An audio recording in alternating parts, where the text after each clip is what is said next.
Hey, my name's Steve Nicholson and welcome to my YouTube channel. In this video, I want to talk about house prices again. Where are the expectations currently sitting for 2024? Well, we've got some data in from Zoopla today, and they are looking a lot more optimistic about things than they were a year ago. So I'm going to go into the figures, what they're expecting this year, what they were expecting, and why there's been such a big difference to that. So we'll talk about all of that and more in this video. But before we jump into this, as always, if you haven't done already, do subscribe to the channel over there and hit the bell notification. We just hit 28,000 subscribers. Thank you to everyone that subscribes to the channel already. And while you're here, one last favour, hit that like button, tickle that like button, do something to that like button. That really helps with the YouTube algorithm. It gets more views on the channel, and I really appreciate you for doing it. So, Zoopla, they've got some new data out this week. And it's interesting because Zoopla was pretty pessimistic a year ago on where we would be with house prices. They didn't see any increase on house prices pretty much on all regions of the UK. In fact, they predicted that by the end of 2024, that would be minus 2%. Now, there are a few other places that predicted that, but what's happened is the market has been more robust than people were expecting. I want to quickly talk about why that is. Well, I've been a landlord or had property since 1999. I bought a studio flat just down the road down here for 45 grand back in 1999. And back then, it was pretty easy to get a mortgage. I worked in Burger King at the time, and mortgages and deposits weren't particularly high. But when I got into buy-to-let, it got even easier. You see, in buy-to-let, there was a type of mortgage called a self-cert. And pretty much your mortgage broker would just tell you to write down what you expected to earn that year. And it wasn't ever checked. You didn't have to give them bank statements. You didn't have to give them pay slips. You didn't have to give them company accounts.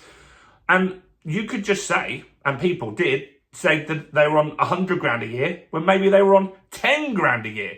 And you'd get a mortgage on that. And they were just chucking money at people. And that is what actually caused the 2008 house price crash, because they were doing it in the UK, they were doing it in America, and there was lots and lots of bad loans around. So since then, since the financial crash in 2008, banks have legally had to really tighten up. It's really hard to get a mortgage now. You get around 4 times your annual salary. You've got to have a squeaky clean credit rating. You can't have CCJs. You can't have defaults. All of this stuff is very important, as it should be. I mean, why would you want to lend someone 200 grand if they got a load of CCJs? That makes sense. But what's also important is when they lend you money, particularly on a buy-to-let, they will stress test that. So they will test that your rent's high enough. That's important. So the rent needs to be significantly more than the mortgage payment. If you don't make profit, they won't lend to you. And they also test and look at a scenario on what would happen if rates went to 5%. Now, it's interesting that it was stress tested to around 5%. And that's actually where the Bank of England ended up, 5.25%. I'm sure there's not a coincidence there. So anyway, it's harder to get money. They've stress tested everyone that did borrow. That meant that there wasn't so many defaults. While it was really hard when mortgage rates went up 14 times in a row, it wasn't the end of the world. We didn't get loads of repossessions as we did in 2008. So they predicted, Zoopla, this time last year, that they felt 2024 house prices were going to go down. Now they've changed their outlook and they're pretty confident on this. And we're looking at a positive, an uplift in house prices, 2.5% on an annual basis. Now, Nationwide data came out yesterday. Nationwide is saying they believe that house prices are up 2.4% already on their data. Remember, that's a rolling 12 months. So it'll be interesting to see how that goes. Now, so far this year, Nationwide is Zoopla, is saying that house prices are up 1.4% so far in 2024. So they're saying there's around 1% more growth that we can expect in 2024. Now, they're saying that this is all down to mortgage rates dropping, not the Bank of England base rate. We're talking more about mortgage rates. And so because the market was slow last December, it was also slow early summer this year, lenders started to cut rates. We've had a mortgage price war and we've had some significant drops. If you think a year ago, mortgages were 6%, 7%, you can now get a buy-to-let with the Mortgage Works for 3.49%.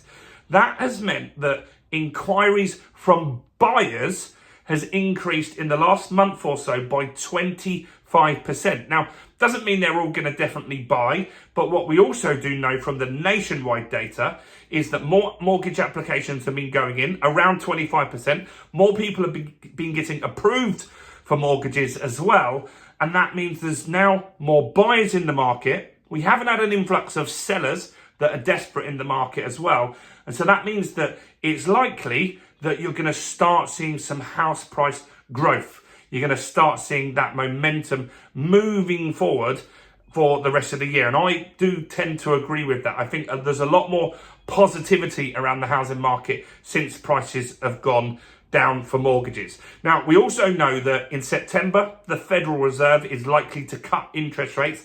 We also know very likely the Bank of England are going to cut interest rates again this year.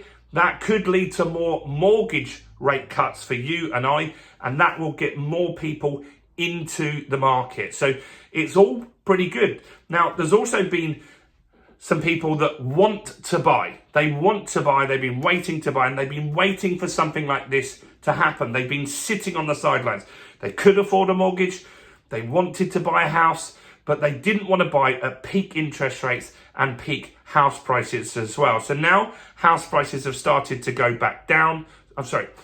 Mortgage rates have started to go back down. That meant that there is a ton of people that are just ready to buy. How long this will last, nobody knows, but I think it will last 3 to 6 months. I also feel I did a video this week about stamp duty. That's going to be, the thresholds on that are going to be changing in March.